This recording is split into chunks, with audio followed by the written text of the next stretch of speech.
fortunately, I mean, everything was caught early, and but with it comes a lot of recovery. And so I've been at home in one room for 7 days, being the nurse, and I've had a cold, the flu the whole time. So I couldn't really touch her, so I had the gloves on, and it was crazy, right? Not like what you imagined it'd be. I'm an attachment guy, right? I don't want to be like loving my wife. So anyways, but thank you so much, and thanks for letting Dr. Kinnaman and Valerie pitch in during this time. This is really unusual for me to miss so much class, but I'm glad to be here. I'm glad to be back for this lecture. This one is awesome. I'm glad you took the time. Thank you. Yeah. Glad she's doing well. Yeah, she's been better, and so this week I'll be gone a little bit more, and then hopefully next week I'll be back. We'll see how it goes. So, prioritizing her, and the university's been super supportive in making sure that I'm gone and taking care of her. So it's been great. Got a lot of support from a lot of people. So it's wonderful to have such a great community. Thank you guys too for all your flexibility. And then I'll talk to you about your exam that you took. So did that all make so first exam, right? And like I said, by email, a lot of you by the first exam where you had to use a case study. And I know that the multiple choice is a little bit confusing for some of you. So what I'll do before the next exam is I will pop up a multiple choice and I'll kind of explain it a little bit to you. So it'll be a little bit easier for you to connect the dots. Or I'll give you some strategies that you can use to make sure that you get the questions right. I care less that you choose the right letter. You care more that you say the right thing. So if it comes down to it, you can just say the right thing. You can choose the wrong letter. Because either way, I give you credit. If you had the right letter or if you said the right word. So anyway, so that's why I gave everyone 5% grade bump on their first exam to kind of compensate for some of all that craziness. And then on the next one, who knows, we'll see. But hopefully you guys will do well on it. So it'll be a very similar exam. An idea around this exam is a little bit more advanced than that. It really forces you to think at a little higher level when it comes to application. So it's not just regurgitation, but it's actually integration into a case study, which is a higher level as you by your clients. Now, you guys are going to do that, obviously, pretty soon with your own clients. So I think it's the best way to get you to that place. So good. How have you guys been doing? Yeah? Okay, busy? Yeah? Anybody get sick? Yeah? So, a few of you got sick? The influenza is like horrible. Not good. Well, I just sneeze. I'll sneeze the other direction. Like that's keep my nerves off. All right, good. Well, again, welcome everybody who is not normally in this class. Raise your hand if you are a visitor tonight. All right, very good. Well, hopefully you guys will enjoy this and learn something. Some of it's kind of technical, clinical, and you can just kind of look out in outer space if you want to during that part. But a lot of it's really applicable. I hope that can help it make sense to you. I welcome everyone's questions, not just the students in this class. So if anyone has any questions or thoughts along the way, just raise your hand and I'll pause and try to explain it if I can. This was a theory that was presented to me, oh gosh, probably it was right around 2002. I was in my doctoral program and I was taking a couples class. And professor got out there and he started talking about this theory, the framework for understanding couples. And it just seemed like in my mind, everything started to click. Like, you know, all these different parts of my life experiences, the way that I relate to people, and my own children, my wife, and people around me, and I started thinking, oh my word, here's like this roadmap that's helping me understand all these things about myself that I couldn't really pinpoint why I kind of did what I did in these situations. And I was like, oh dear. So you go through this whole period of time where you like have to think about your family and your parents, you know, and maybe you might shake your fist a little bit at them after tonight's lecture. At the same time, realize that they did the best they could probably, but it was okay to shake your fist because you also realize it could have been better, right? And if everything had gone really well and the way it was supposed to go, then there wouldn't be a lot of the problems that I had. And so I see myself very much in this lecture because I'm a recovering person from what's called an avoidant attachment style. And so I've been in recovery now for a long time, and I still have tendencies towards avoidance in my own attachment style. But I think if you brought my wife here, she'd say that I'm much better. And one one of the things about avoidant attachment styles, they're really good at manipulating other people to think it's their fault. I was a master at that, right? I mean, that's probably one of the worst things that I ever did in attachment styles. I made my wife feel like she was the one that was crazy, and I was the one that was sane because I wasn't so woo. And so I did. I spent a lot of years apologizing and trying to make that right, and taking on personal responsibility for the person that I was and the harm that I caused for years. It was probably wasn't until we were married for 12 to 15 years before I really started getting a handle on this. So she suffered a lot with that first 10, 15 years. Because I think she came in fairly secure. And so, so anyways, it's been a pretty amazing journey for me to be at a different place and then to see how what impact that makes on the relationship. So this is a theory that's been described as our only model to understand love, from the cradle to the grave. And so it's finally given us a language about what does love look like, because love's been defined in lots of different ways. And so of course you can think about love in more ways than this just explains love, but I think it gives a really powerful way of understanding what it means to have the experience of being loved well. And it goes across these primary relationships in our life. There's two primary relationships in our life. It's parent to child and spouse to spouse. There's no other greater relationship than those two in the existence of humankind ever. And so they have the power to light you up, and they have the power to burn you, too. They have a lot of power. And you guys have been in relationships for a short or long period of time. You get this, right?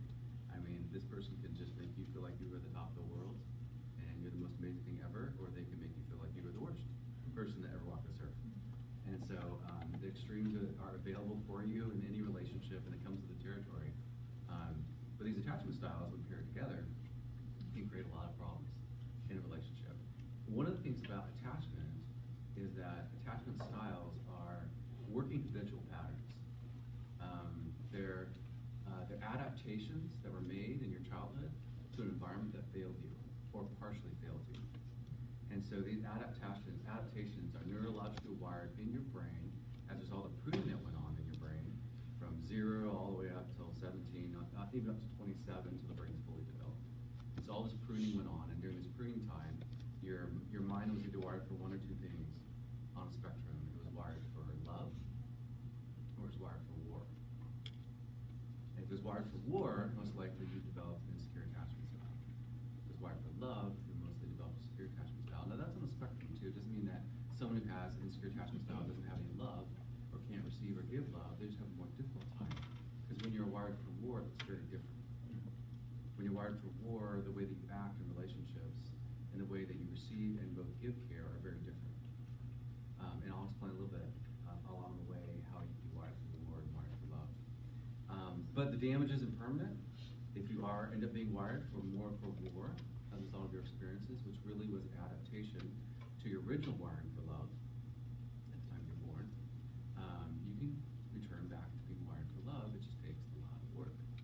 And when you're wired for something, it's a reflexive pattern that is embedded in yourself. It's hardwired, and it also is less explicit, more implicit, which is really interesting because couples therapy for so long took the approach of working with couples from an explicit framework, right? Talking to each other, communication was the big thing. Like if I ask you guys as a group, like what makes a marriage work? You know, most of the time when I ask a class like that, about 80% of the people will say communication. Communication is the key to making marriage work, and that is true for couples who are not distressed. But couples who are distressed, communication falls flat. Because we can only communicate effectively with one another when we're online, and when our brains are online, and when our own system is not activated enough to where we go offline. And it's when couples go offline is when the most trauma and the most distress occurs in the relationship. And these are the things that they remember that also influence them outside of the distress, that make the relationship feel unsafe. They start to get a threat and what we'll define as attachment needs. And so very deep inside of all of you and your own brainstem and limbic system and your amygdala is a hardwired firing process that's ready to go. And the good news about this is it repeats itself over and over and over again. And so the way that you operate in relationships when you're most distressed is pattern. And so I could sit with you for probably 15, 20 minutes, half an hour, and figure out what your pattern is, and I can make predictions about how you respond at any given time under distress or relationship because you've been doing the same thing over and over and over again. Different content, same pattern. And so you'll see this pattern emerge as we talk about these different attachment styles, because with attachment styles come particular patterns that are familiar patterns for those who grew up wired for war, wired for love. And so you take two people that are wired for war, it can create some problems in a relationship. And so relationships do have the capacity, as you were wired for war in the context of relationships, they have the capacity to wire you back for love in the context of relationships, or keep you wired for war, depending upon how the relationship is played out.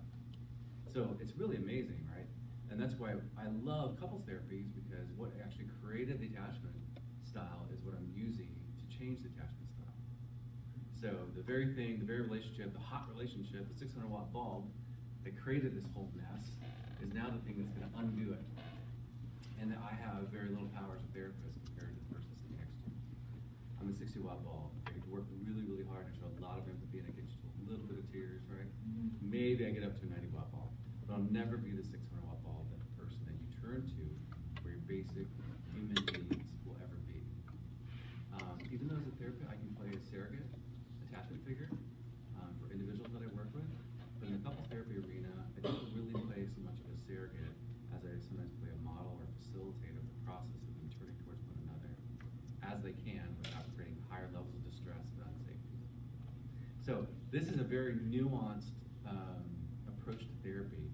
When I talk about attachment, I'm talking about a philosophy, and attachment doesn't have a rooted techniques or interventions. It's a way to think about and understand conceptually who we are as human beings.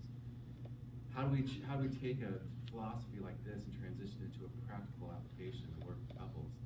Is that we apply a theory to it, and the theories that are the most connected to attachment based is like experiential, emotion-focused therapy. And so from here, we will go into the next class. If you guys want to come back here, love the next one, neuroscience and relationships. We'll talk about neuroscience, how the brain works, this crazy relationship dance and the neurochemicals. And then we'll flow right into really 3 weeks of emotion-focused therapy work, where we'll understand how to understand this conceptual framework of attachment and begin to work on adapting attachment styles in the room with the couple in front of you. And the reason it's very experiential is because attachment style growth is experiential. And so if something is from the brainstem or the midbrain, it has been hardwired through experience. It's experience dependent, which means that it can only be changed by competing experiences. It cannot be changed by thought. So you cannot say to self, don't be avoided, be engaged. And in the time of distress, think as if you are going to be engaged. This is one of the most sobering parts of sitting in a class like this, is a realization that there's a lot of what you do that you cannot control. And a couple weeks ago, I sat down with my theories class. You guys remember your theories? How many of you guys think we all have an equal amount of control? And they're all like, oh, everyone's raising their hand, right? I said, oh, this is gonna be fun, right? Because we don't. We all don't have an equal amount of control or ability to make decisions about the way that we act in relationships, particularly when we're distressed. That's why we repeat things over and over and over again. We make a bunch of promises about not saying things, doing things, acting in certain ways that we continue to do. Which makes sense when Paul's writing, right? Doing the same thing over and over again and not being able to change. And I think that Paul probably had a limbic system override that he was dealing with, which we also have within our own relationships. And so, being experience dependent, the only way to adjust attachment styles is introduce a new experience that is equal to or greater than the one that created it. And the challenge to that is that you can create the experience, but whether the person receives it is also dependent on attachment style. So it creates there's a lot of variables in play. You can actually be a very loving person to another and demonstrate the actions that are facilitated of secure attachment. And if that person is unable to receive it, then they won't change. So it's the ability to be able to give it and to capture it. And for the person to be able to take it in. And if you've been hurt in relationships, taking in anything from anybody else is a very vulnerable act. And so vulnerability becomes scary, and safety becomes